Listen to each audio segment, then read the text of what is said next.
우리 최근에 서울 강남구의 한 중학교에서 있었던 사건 혹시 기사 보셨나요?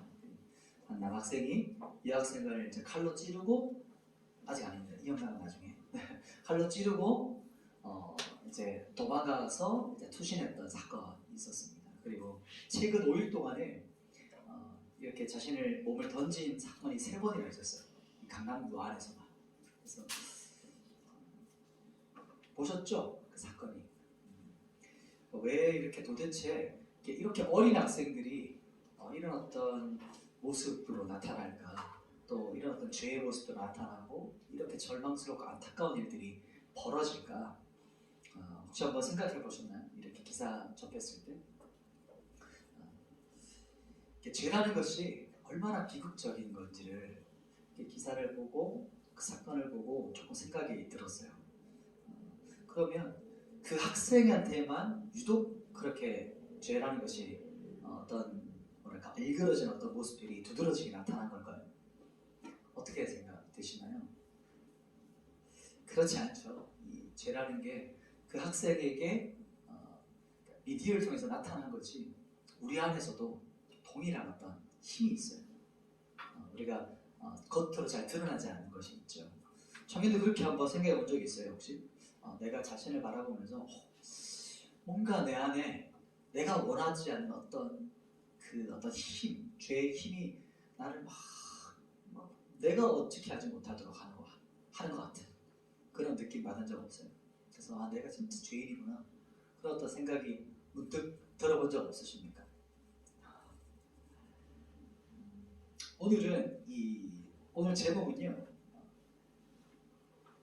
오늘 제목은 한 사람의 순종하심으로 나에게까지라는 제목으로 나눌 텐데, 오늘 주제가요, 그러니까 죄에 대한 주제예요.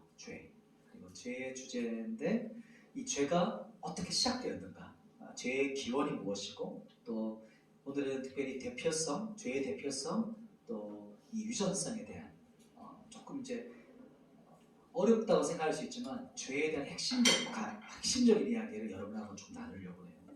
한번 본문으로 바로 한번 들어가 볼게요. 우리 12절 말씀이거든요. 우리 첫 번째 읽었죠? 우리 12절 말씀을 같이 한번 읽어보도록 하겠습니다. 시작. 그러므로 한 사람으로 말미암아 죄가 세상에 죄로 말미암아 사망이 들어왔나니 이와 같이 모든 사람이 죄를 지었으므로 사망이 모든 사람에게 이르렀느니라. 네, 말씀을 한번 보면 이렇죠. 한 사람으로 말미암아 죄가 세상에 들어왔다. 즉 첫 아담을 말하는 거죠. 이 첫 아담의 범죄로 말미암아 죄가 들어온 겁니다. 그러니까 죄의 결과가 뭐죠? 그렇죠. 사망, 죽음입니다. 아담의 죄로 인해서 사망이 들어왔어요.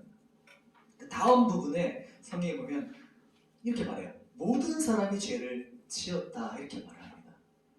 아니, 아담이 지은 죄인데 우리가 죄를 지었다고요? 그러니까 본문을 보고 이런 질문이 들 수 있겠죠, 그죠? 목사님, 아담이 죄를 지었잖아요. 첫째 태어났던 아담. 그런데 그 사람이 지은 죄랑 지금 내가 살아간 나랑 무슨 상관입니까? 그리고 왜 한 사람 아담이 지은 죄가 모든 인류, 그러니까 모든 사람이 그 죄를 책임져야 된다, 그렇게 말하는 걸까?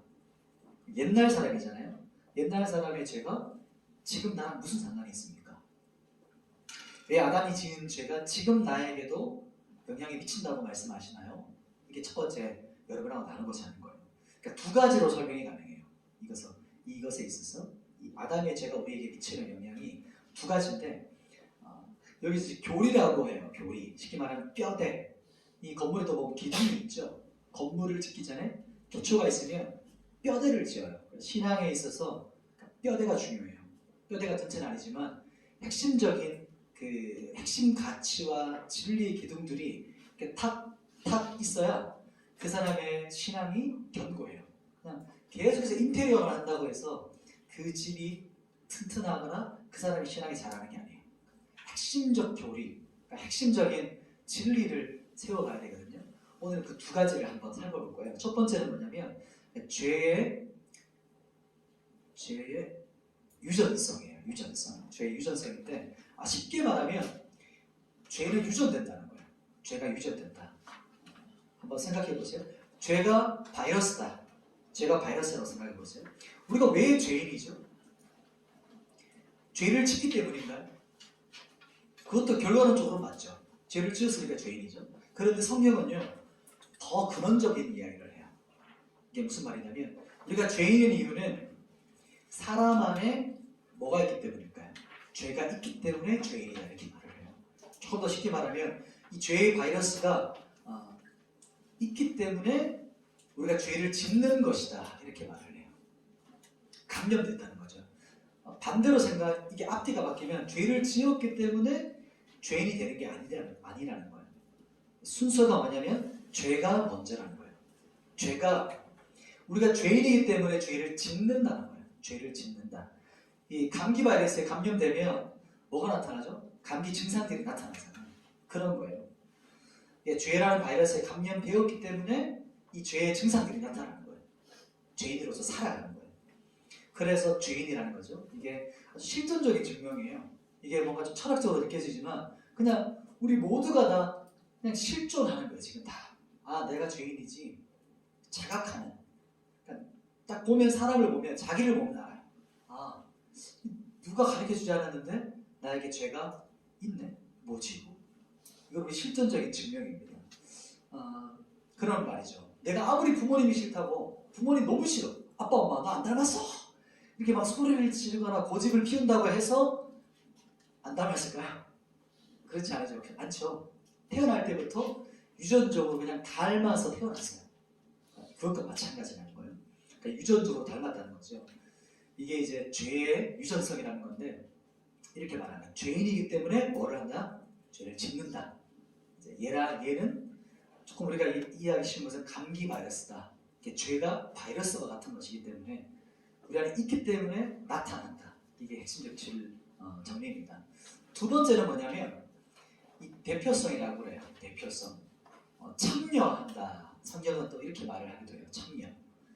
대표성이란 말을 우리가 좀 잘 알기 때문에 대표성이란 말을 사용하는데 성경에서는 거의 대부분 참여하다, 동참하다 이런 말을 많이 사용해요. 그러니까 아담이요. 죄를 지을 때 우리도 어떻게 하는가요? 참여했다는 거예요. 아담이 죄를 지을 때 그때 아담이 전 인류의 대표자로서 뭐를 지었을까요? 죄를 지었다는 의미예요. 그러니까 월드컵 혹시 아시죠? 올림픽 같은 거 알죠? 올림픽이나 월드컵 보면 국가대표가 있죠? 그러니까 대표를 뽑아요. 그죠? 그 사람이 경기에 나가 출전해요. 근데 그 사람이 열심히 해서 뭐 어떤 메달을 땄어요. 그럼 그 메달은 누구 메달이 되는 거예요? 자기 메달이지만 그 나라를 대표했기 때문에 그 나라 전체의 메달이 돼요. 이해되시죠? 그걸 대표했기 때문에 대표성을 말해요. 그렇다는 말은 이제 영상 하나 볼 건데 한번 보시겠어요? 이 대표성이라는 걸 보면 반별 달리기 대회가 탁 떠오르는 거예요. 반별로 우리 뭐 운동회 할 때 계주 하잖아요. 계주 짧은 영상이거든요. 이 대표성을 나타내기 때문에 특별한 메시지가 아니라 이 모습이 연상이 되더라고요.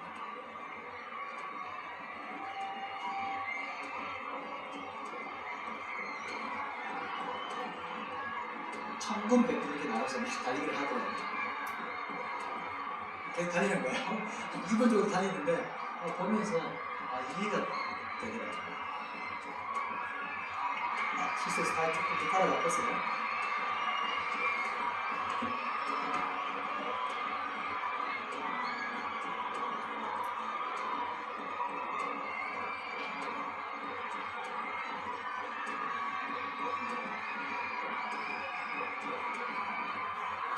요즘도 운동회 때 개주하죠?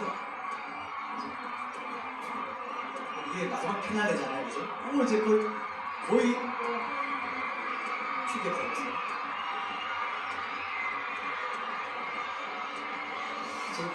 이게 뭐라고 더 집중이 안 되고 있어. 그래서 역전했어.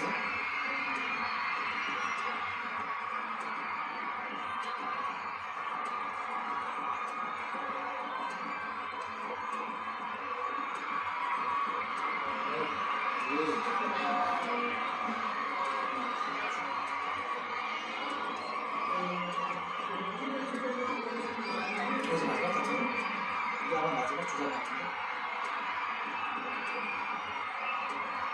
자, 마지막 반바퀴. 마지막.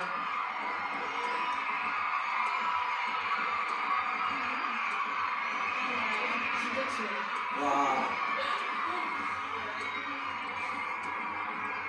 제가 보고 있는 이거예요. 마지막 이것을. 왜 이렇게 난리가 났을까요?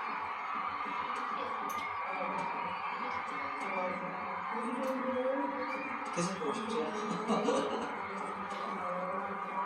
네, 영상이 여기까지인데 저 마지막 주 피날레 딱 역전하는 걸 보고 사람들이 막 와! 하고 난리가 나는 거예요. 생각해보세요. 제가 남자가 이겼어요 그냥.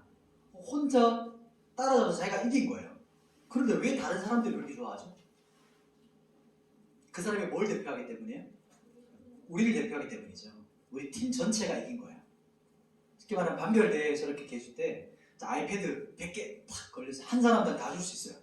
그러면 그 애가 마지막 개줄 때 역전해서 저렇게 이겼어요. 그러면 상품 누가 받아요? 이긴 사람이 만든 거죠. 그럼 그 한 사람 다 받나요? 아이패드 100개 다 가져가나요? 그렇지 않죠. 우리 반을 대표해서 나갔기 때문에 그 한 사람을 통해서 반 모두가 다 상품을 받아요. 출애굽기에 보면 이런 표현이 나와요. 성경구절 한번 띄워봐 줄래요?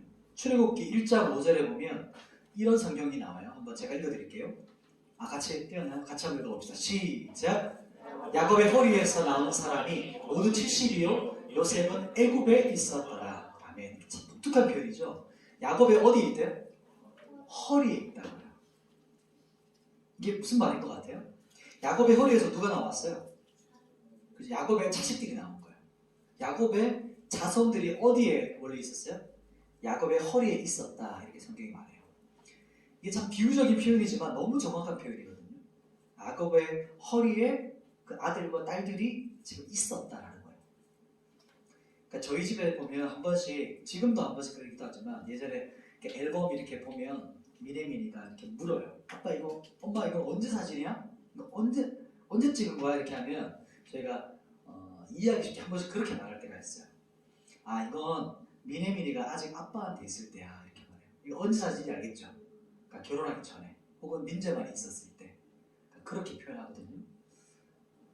이건 아직 엄마랑 결혼하기 전에 사진들이야. 이렇게 설명해 주거든요. 이게 바로 대표성을 말해요.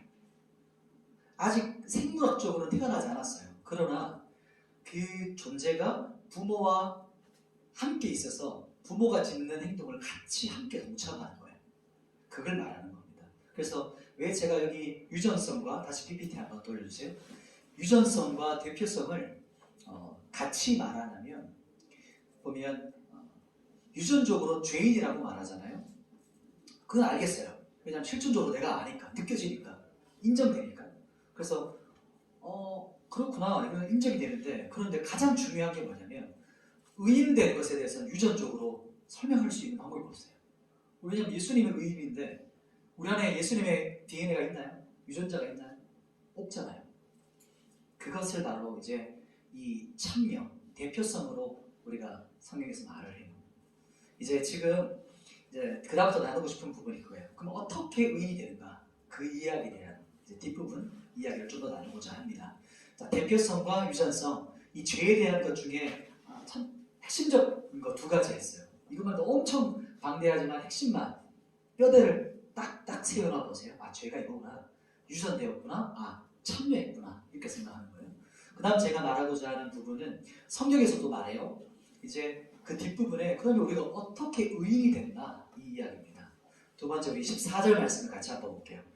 우리 성경 14절 같이 한번 읽습니다. 시작. 그러나 아담으로부터 모세까지 아담의 범죄와 같은 죄를 짓지 않은 자까지도 사망이 왕노릇하였나니 아담은 오실 자의 모형이라. 아멘. 자, 아담의 범죄함으로 아담의 자손들이 어떻게 되었어요? 사망이 왕노릇했어요. 오늘 주제는 어려운 것 같지만 그냥 하나의 원포인트예요. 이 이야기가 쭉 논리적 전개로 쭉 연결돼요. 그래서 복잡하다고 생각할 수 있지만 집중해서 생각하면 그냥 하나로 쫙 연결되거든요. 잘 생각해 보세요. 아담이 범죄한 것 때문에 아담의 자손들이 어떻게 되었어요? 사망이 왕노릇하게 되었어요. 아담도 죽지만 그 모든 후손들에게도 사망이 그들을 삼키게 돼요. 그러니까 인류가 이제부터 계속해서 사망이 줄줄이 비엔나 알아요? 우리 때는 줄줄이 비엔나 광고가 있었어요. 그래서 연결되어 있는 거. 그런 것처럼 그냥 당기는 사람들마다 그냥 다 죽음으로 그냥 딸려오는 거예요. 절대적인 권력자, 그 누구도 대항할 수 없는 그 존재가 뭘까요? 두려움의 궁극적인 왕인 그 존재가 이제 사망이에요. 사망과 죽음의 권세. 이게 바로 이 권력자죠. 근데 그 권세가 누가 가지고 있냐면 이 사망이 가지고 있다는 거예요. 이 죄를 지은 자를 향해서 정죄해요. 그리고 정죄하는 뿐만 아니고 너 죄 지었지? 죄의 삭은 뭐야? 죽는 거야. 사망으로 끌고 가요. 마지막에는. 결국 다 죽어요. 우리가 늙어서 죽는 게 아니고 죄 때문에 죽는 거예요. 죽음이라는 것은. 죄인은 지옥으로 떨어지게 합당한 근거가 있고 또 지옥으로 끌고 갈 권력을 가진 자가 바로 이 사망이죠. 그런데 이제 보세요. 15절. 저는 오늘 이 구절이 제일 핵심 구절이라고 생각해요. 15절 말씀. 15절 읽으실 때 한 구절 한 절을 한번 집중해서 보시면서 한번 읽어보십시다. 우리 로마서 5장 15절 같이 읽습니다. 시작. 그러나 이 은사는 그 범죄와 같이 아니하니 곧 한 사람의 범죄를 인하여 많은 사람이 죽었은즉 또 하나님의 은혜와 또한 한 사람 예수 그리스도의 은혜로 말미암은 선물은 많은 사람에게 넘쳤느니라. 아멘. 이 15절이 오늘 본문 전체를 담는다 해도 과언이 아닌 한 구절에 보면 이렇게 말하죠. 그러나 이 은사가 뭘까요? 선물이에요. 기프트. 은사라는 것은 성경에서는 은사라고 해서 어려운데 그냥 선물이라 생각하면 돼요. 선물이 뭐죠? 그러면 무슨 선물을 받았죠? 범죄로 말미암아 뭘 받았어요? 사망과 죽음을 로켓 배송으로 바로 그냥 받은 거예요. 바로 그냥 즉시 받는 거 사망을 선물로 받았습니다. 그런데 뒷부분에 보면 한 사람 예수 그리스도의 은혜의 선물이라고 말해요. 여기서 이제 집중력 잃어버리면 정신을 놓으면 안 돼요. 여기서 집중하면 전체가 맥이 끼워지는 거예요. 자, 봐봐요. 한 사람 예수 그리스도의 은혜의 선물을 많은 사람에게 받게 되었어요. 그 선물이 뭐예요? 앞에는 뭘 선물로 받았어요? 죽음. 뒤에는 생명이죠. 그렇죠. 예수 그리스도의 은혜의 선물이 바로 도대체 뭐냐면 그것이 바로 15절에 나와요. 자, 16절, 그 다음 절, 17절이네요. 17절까지 가보겠습니다.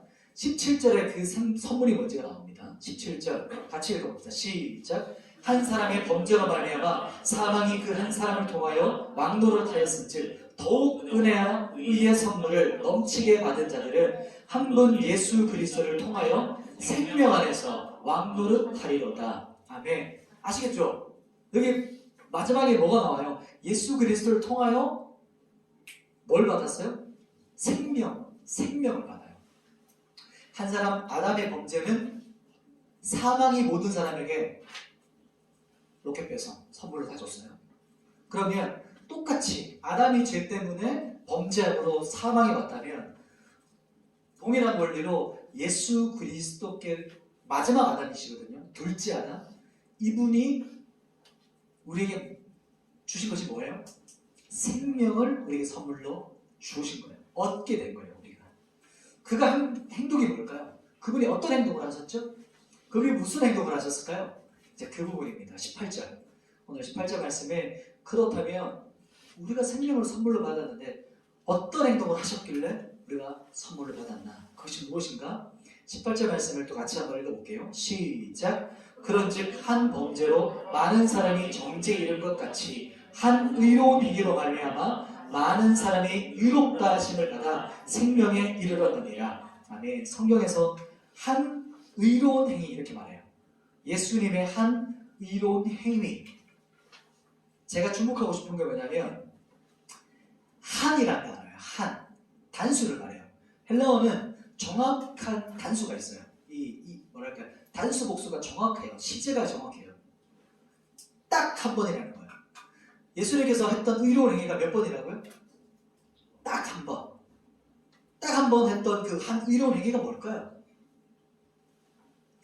그 의로운 행위로 말미암아 많은 사람이 의롭다 하심을 받게 되었어요. 의롭다 하심 받는 거는 이렇게 생명을 선물로 받았다는 거죠. 똑같은 의미로 의롭다 하심을 받는 것은 예전에 우리 지지난주도 배웠고 지난주에 한번 기억했던 거 칭의 기억나나요? 칭의는 똑같죠. 믿음으로 의롭게 되는 거. 여기서 이 똑같은 거예요. 칭의는 생명을 선물로 받는 거예요. 단 한 번의 그 의로운 행위. 그게 뭘까요? 이제 히브리서로 가봅니다. 히브리서. 로마서에도 있지만 히브리서에는 더 정확히 말해요. 자, 좋아요. 감사합니다. 이제 빨라요. 좋아요. 7장 27절. 꼭 메모해 놓으시고 지금 읽으실 때 이해 안 되면 다시 한번 읽어보세요. 히브리서 말씀은. 자, 우리 같이 읽습니다. 시작. 그는 저 대제사장들이 먼저 자기 죄를 위하고 다음에 백성의 죄를 위하여 날마다 제사 드리는 것과 같이 할 필요가 없으니 이 부분 1년 그가 단번에 자기를 드려 이루셨습니다. 주목하려고 하는 본문 알겠죠? 몇 번에? 단번에. 자, 여기도 말해요. 그러니까 해마다 대속죄일에 모든 백성의 죄를 속하기 위해서 해마다 드리는 제사가 아니에요. 그리고 제사장들이 매일마다 죄를 속하기 위해서 용서받기 위해서 드리는 제사가 아니에요. 여기서는 단번, 딱 한 번이라고 말해요. 그 다음 구절도 한번 봐주세요. 히브리서 9장 같이 한번 읽어볼까요? 시작. 염소와 송아지의 피로 하지 아니하고 오직 자기의 피로 영원한 속죄를 이루사 단번에 성소에 들어가시느니라. 그 다음 구절도 한 번 더. 28절 시작. 잠깐 28절 안 나왔네요. 제가 읽어드릴게요. 28절 이렇게 나와요. 뒤로 한번 집중해 보세요. 찾을 수 있는 분은 찾아보시고 히브리서 9장 28절이에요. 이와 같이 이거 맞다. 네, 시작. 이와 같이 그리스도 많은 사람의 죄를 담당하시려고 단번에 들이신 바 되셨고 구원에 이르게 하기 위하여 죄와 상관없이 자기를 당한 자들에게 두 번째 나타나십니다. 네. 히브리서도 정확히 나오죠. 히브리서는 구약 거의 대부분을 전체를 엑기스처럼 모아놓은 신약 성경이에요. 특별히 레위기와 출애굽기가 놓아져 있는 성경이 히브리서입니다. 자기 피로 영원한 속죄를 이루셨는데 몇 번에? 단번에 이루셨어요. 단번에 느낌 오시죠? 이런 느낌이에요. 여기서 집중해야 된다는 거예요. 계속할게요. 자, 단번에 피 흘리심으로 말미암아 그분이 속죄하신, 그분의 단번에 속죄하심이 말해요. 28절에 보면 계속 띄어놔주세요. 28절에 보면 이렇게 나오죠. 단번에 들이심 받았다. 이걸 통해서 뭐가 이르게 됐죠? 구원에 이르게 됐어요. 이게 뭘까요? 예수님의 단번에 들으셨던 그 제사가 뭘까요? 그렇죠. 십자가에서 죽으심과 부활이에요. 그게 딱 한 번만으로도, 단번이라는 것은 한 번인데 더 이상 드릴 필요가 없이 완벽하고 완전하다는 의미를 가지고 있어요. 단 한 번만 해도, 단 한 번의 완전한 제사가, 그분의 십자가의 죽으심과 부활이 온 인류를 하나님께 데려가기에 완전 충분한 제사라는 거예요. 희생이시라는 거예요. 그러면 중요한 게 이거죠. 그러면 그게 우리한테 어떻게 적용되죠? 목사님, 예수님이 이루신 그 십자가의 복음과 의가, 예수님의 완전한 의로운 행위가 나에게 어떻게 전가됩니까? 지난번 한번 기억나시죠? 제가 우리 양을 잡을 때, 그죠? 전가했던 거. 어떻게 전가되죠? 어떻게 전가되죠? 그게 바로 오늘 마지막 적용하고 싶은 분이에요. 우리 이것에 대해서 우리 청년들이 다 알고 있어요. 다 아는데 진짜 핵심 문제는 뭐냐면 내게 안 된 거야. 와닿지 않는 거. 그래도 실제가 되지 못하는 거. 나한테 적용이 되나요, 목사님? 나랑 무슨 상관이에요?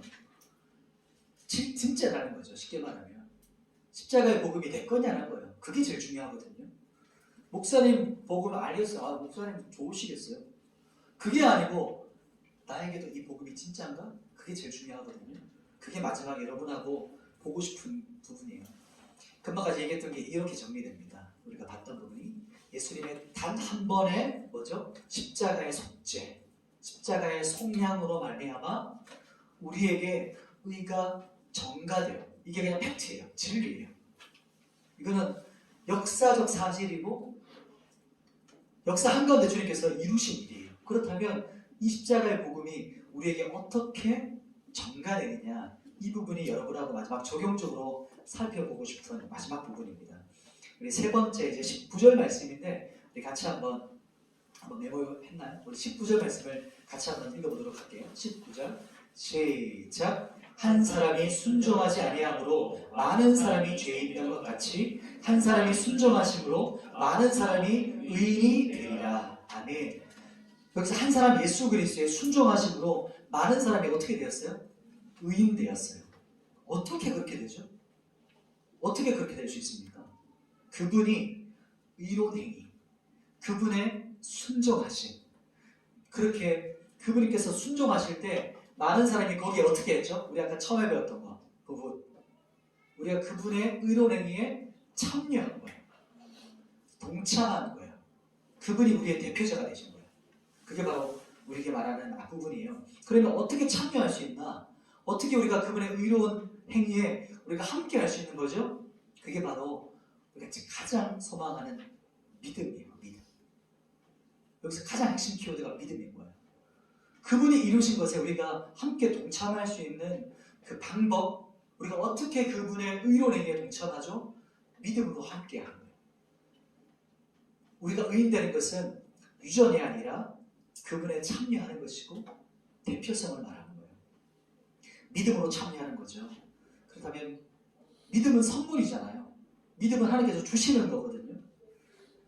이 부분에 대해서 이 복음 안에 우리가 참여할 수 있게 하는 통로가 뭐라고요? 믿음이라고 했어요. 가장 핵심 키워드가 믿음.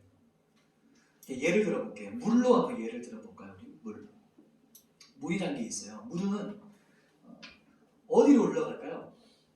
물은 높은 곳에서 낮은 곳으로 올라가요. 이거는 자연 법칙이죠. 그죠? 그래서 높은 곳에서 물은 낮은 곳으로 갑니다. 이 법칙은 깨지지 않아요. 이거는 하나님께서 자연 법칙을 누가 세우셨을까요? 이 모든 자연 법칙들을 누가 이 질서들을 이루셨을까요? 하나님께서 정하신 법칙이에요. 한 번 더 질문. 그럼 이 법칙, 물이 높은 곳에서 낮은 곳으로 흘러가게 만드신 이 법칙을 왜 만드셨을까요? 의도가 뭘까요? 왜 그럴까요?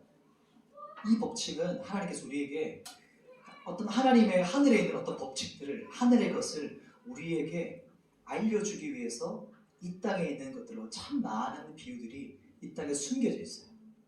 왜냐하면 하나님의 것을 우리가 알려주고 싶은데 우리가 알기 위해서는 비유를 가지고 많이 알 수 있거든요. 완벽하게 깨닫지 못해요. 물은 이렇게 말씀하는 것도 똑같아요. 물이 낮은 곳으로 흘러가지 그런 것처럼 내가 너에게 부어주는 은혜의 담비는 낮은 곳으로 올라가.